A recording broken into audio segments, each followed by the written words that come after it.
Hello, I am Wallas, the Polish toy guy, and today I have a new Transformers toy review for you. Well, the review is new, I just recorded it, but it talks about, shall we say, old toy, because the toy is back from the very first days of Bayformer Toys. 2007, and that toy is the very first deluxe movie Bumblebee. Now, I decided to do this because as of recently all of the world is raging about the Studio series, which takes some of the most popular movie designs and tries to give them new modernized toys. But I'm not going to jump on that wagon all that much. I have some of my preferred picks, but I'm not going to take care of all of them because that's quite expensive in my country. So instead, to get into the movie mood again, I decided to work with a toy from the movie that I really like, even if it's fairly old by that series standards. Well, old and perhaps a bit simplistic with what we've seen in the Deluxe class down the line, but I think that's actually part of this toy's charm and it works to its advantage. So, seeing that this is the very first Bumblebee from the very first movie and knowing what was the very first alt mode of Bumblebee back then, this is a licensed Chevy Camaro 1976, and I'll be very honest, in terms of functionality, this is a very simple deluxe, and the main feature is that it looks like a Chevy Camaro 1976. Did I say that right? I hope I did. So, very yellow with some black pieces, some black paint, non-see-through painted blue windows, which I kind of like. So, at first glance, this is a very simple vehicle mode, but I like this shape. I admit, back in the days when this was something you could say a dream car, this model was non-existent in Poland. We had other vehicles that were our dreams, but I know at some point this was quite popular in America, and I can partly see why. This has some very nice shapes to it. So, yes, I think I'd have absolutely no problems with displaying Bumblebee in this mode on my shelf and still be happy. It just works. So now let's look at some of the details. For example, the front grille, which is painted with some silver lining, silver front lights, some wear and tear paint apps, very nice wheels with painted hubcaps. Of course, we can see almost the entire robot mode underneath, with also the weapons, but still it's not a very visible line below the main line of the car, so it works. And also we have some nice details on the back, tail lights, again bumper, and this could actually pass as exhausts of sorts, I guess. But aside from that, the only real thing you can do with this on the ground is to roll it on the said ground. And if you want to get your fingers underneath and break the laws of gravity, you can also fire these missiles. But usually that's not what's happening with cars. And speaking of the weapons, they do one nice thing, and that is being attached to the vehicle mode by simply being stored in the robot mode, hands in the vehicle mode configuration.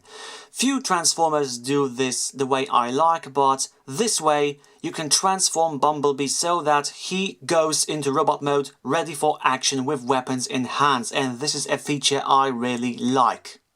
And also, thanks to the way this toy transforms, you can open parts of the side doors to create this nice look, but it works like it does with, for example, Masterpiece Sunstreaker, in that you can do it, but there's nothing inside to show, at least nothing that you'd expect from a normal car. And if you look at the hubcaps and think they are peculiarly attachy for some reason, The answer is yes and no. Yes, you can attach something, but not the things that you'd probably think, and I'm going to show that in robot mode. So with that said, before we transform Bumblebee into his robot mode, I'm going to compare him to few other toys that I have, starting with something yellow, the aforementioned masterpiece Sunstreaker, and one of the fairly newer Deluxe Bumblebees from the premiere edition of last night.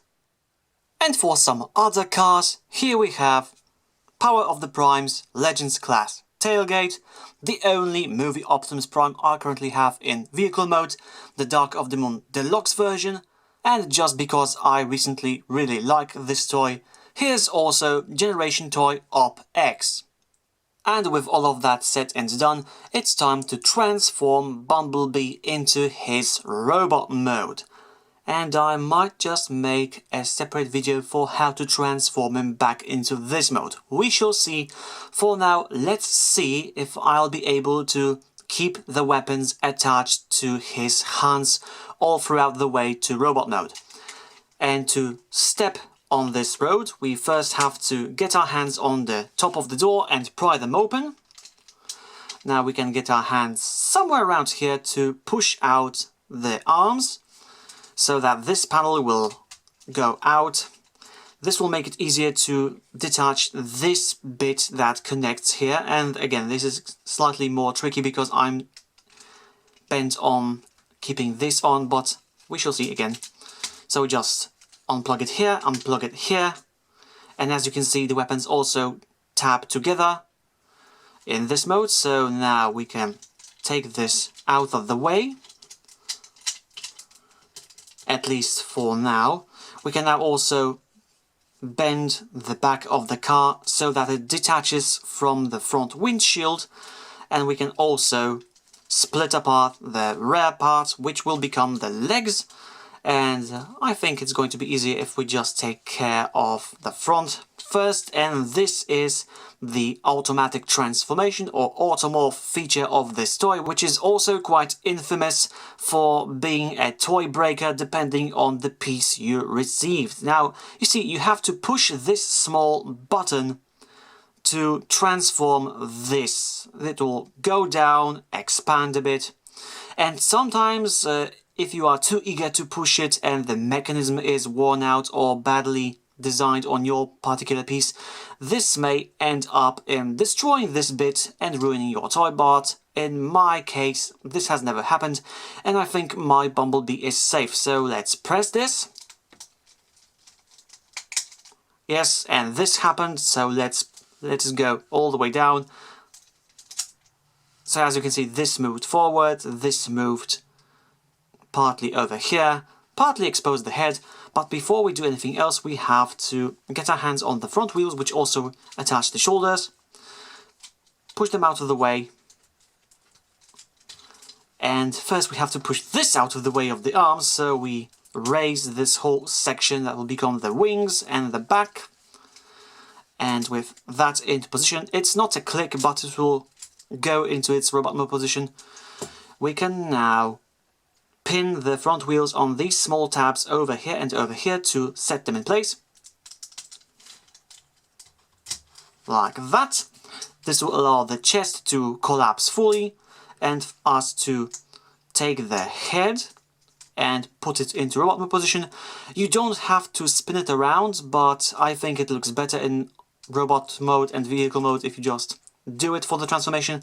And we just adjust this a bit, which is not easy, but oh well, it depends on how much you want to work with the head and leave it alone. So now we just make sure the arms are in position and rotate the wrists outwards. Same here, and the arms are done, so let's work on the legs. We have to split apart the bumper just beneath this bit, and now it's time for the second automorph. So we rotate this to a such position, and now we grab the rear wheels and push them down, and this will, at least should, start moving the roof to the lower position as well. Like that. Quite nice automorph feature. which results in a flat foot, but oh well. So we were able to keep the weapons on. That's nice. So here it is, Bumblebee in robot mode, which I think is again quite simple, perhaps even so simple that some people may have problems with telling that this is the same Bumblebee we see on the big screen. But that's the charm of the first movie line, which, as the name implies, takes the first attempts at making each of the crazy designed Bayformer characters plausible in terms of toy designing.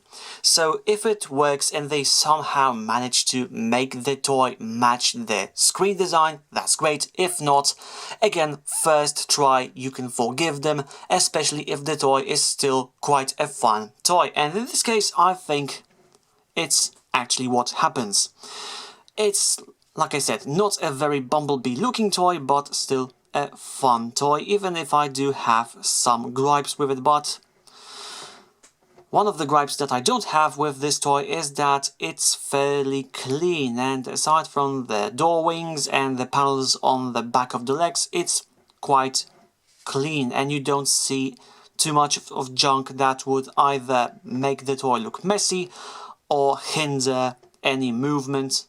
You can just appreciate this Bumblebee for what he is. And you can say this is the basic mode of this robot form, not my preferred one, and I think the way I like to configure this toy does improve the looks tremendously, but that's just my opinion, which I'm going to try to defend in a moment. But yes, in terms of being simply a toy, I think that works. It looks nice, if not very Bumblebee-ish. Let's take away this display base for a second to look at some details. I like how the chest transforms. It looks quite nice. I don't like the head all that much, but then again, that's my issue with almost all Bumblebees. I just don't like this head design, even though here it's decently painted. We have some silver paint apps, we have some dark blue eyes, and that's it, but it works. I like this silver Autobot logo. I don't like that this piece is so mobile in this mode, but again, leave it alone and it will stay in place. I like all of the detailing, even if I think this would really benefit from some additional paint to make all of these details be visible. But the paint went over here. Yes, this broken license plate is quite characteristic for this character.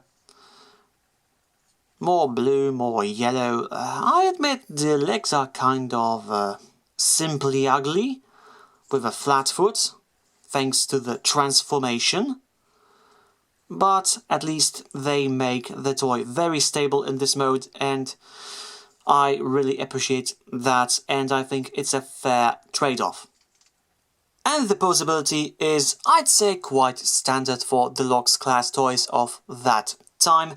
Nothing spectacular, but it does allow us some range of movement. Let's start with the head, which is on a ball joint, which allows, like I've shown you before, a 360 movement. It can technically go up and down a bit, not on this joint, on the actual ball, but thanks to the wobbliness of this part, it's easily hidden. Though this does kind of allow us further posability, and you can adjust this to actually correct this little gap. So that's nice. We have the shoulders, which are on ball joints, which go all the way until they meet the wings, which they can tell, excuse me, so the wings go back to no longer hinder the movement. They can move to the sides like this, and we have ball jointed elbows, which also act as side swivels, and you have to take care to keep this pinned, because depending on your piece it might detach. And we have moving wrists, like seen with the transformation. No waist articulation, but we have ball jointed hips, so a kick forward, very nice, kick backward, very nice, because there's no kibble to prevent us from that. And we have also simple swivels above the knees, and the knees bend around 90 degrees, maybe not exactly, but quite close. And thanks to the transformation, we have a lot of movement in the feet, though no side movement. And that's pretty much it. So like I said, quite standard for the time, nothing spectacular, but it works. Let's take a better look at the weapons, missile launchers, because now we can. Very simple once you remove the missile. Just a small handgun of sorts, kind of reminds me of Generation 1 Soundwave with this, shall we say, barrel design. Though I think it's supposed to emulate shoulder guns that Bumblebee used at one point in the movie. And you can actually place this on the shoulders, which I'm going to show you in a moment. But first let's look at the missiles, which I think are kind of supposed to look like blast flames or something. This does look like unpainted flame, perhaps a rocket fume trail, I'm not sure. But with it being so yellow, you can easily miss all of these details, and from afar it just looks like a yellow piece of plastic with maybe some irregularities. So I think it's time to attach these back on Bumblebee. So again, the very first most obvious configuration is to put these weapons into his hands, which he holds quite firmly. And that looks nice. I think this would benefit from some kind of action stand, so you could pose Bumblebee mid-air. And of course, you can combine these weapons into a double-barreled weapon. Or you could use the narrower bits of the gun handles to literally become more underhanded and connect these under Bumblebee's elbows. And they kind of look like oversized tonfas right now. Or you could also attach these weapons to the top wheels that are Bumblebee's shoulders. And while this kind of does make Bumblebee look a bit like Generation 1 cars like Prowl or Smokescreen, this is my very much preferred way of displaying this toy. I like all of these stretched out bits with the door wings, with these weapons, with the upper limbs. This just looks much more complete and kind of more expanded. This is a really nice way of displaying Bumblebee, and it looks quite nice both from up close and from afar. And I like to think that this looks so nice that it can actually distract us from not looking at the fairly underdeveloped legs of this toy. And in Bumblebee's case, the hands have 5mm wide holes in them, so this toy can hold most of the modern age Transformer weapons, which is nice as not every toy from this line has this ability. And with all of the wheels having the same design, you can also move these weapons to the sides of Bumblebee's feet, though that is not all that good looking. It's kind of silly, and that is probably the strongest point of this configuration.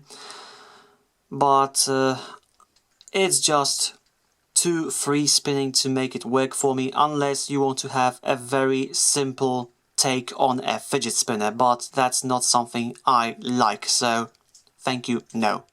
And no, these wheel ports are too narrow to work with the aforementioned 5mm weapons. These are dedicated only to Bumblebee's own weapons, and if you want to Rambo Bumblebee up, you have to rely on his hands only. And now it's time for robot mode comparisons, so let's start with some Bumblebees. For example, the animated Deluxe one, but more importantly, the Dark of the Moon Deluxe one, which is much closer to the overall archetype of Bumblebee's design for the movies that we've come to assume for this character over the years. But I think both of these are quite fun in their own respective ways. And for more yellow Transformers, here we also have Deluxe Universe Sunstreaker and Beast Wars Cheetor. And for more robots with door wings, here we also have Universe Deluxe Silver Streak and Reveal the Shield Deluxe Special Ops Jazz. And finally, here we have the recent Voyager class Optimus Prime from Premiere Edition of The Last Night, as well as the common cola can and $1 bill. So to sum it all up, I really enjoyed this first movie Deluxe Bumblebee toy, even if by today's standards you could call it the oddball of the Deluxe family because it's so different from all the other Deluxes that we received down the line. But I admit, this is probably one of the simpler Deluxes, the more different looking one, but that all works to this toy's benefit as it makes it unique and also simple and fun to use once you learn of all of its quirks and if you have a functioning automorph gimmick, which I admit can kind of spoil your fun if it's not working, but if it's working, it's quite a nice enrichment of the whole toy. Now I admit that there are some areas that are too simple even for my tastes, but there are also areas that I like just fine. And the entire vehicle mode, simple, doesn't do pretty much anything, but it looks very nice. It emulates the Camaro look very good, and I like how it simply looks on the shelf in vehicle mode. The transformation, again, simple if you know what you're doing and everything works in order. If you want to find the starter of the Deluxe Bumblebee family, this is the toy to go to, and I think even if you are more accustomed to the later releases, this one will also find a place in your heart and in your collection. And that's all for this video review. I will be back with the next one soon, and until then, stay well. And yes, I did actually bring this toy up because I do have something to compare it to later on. But that's for the future.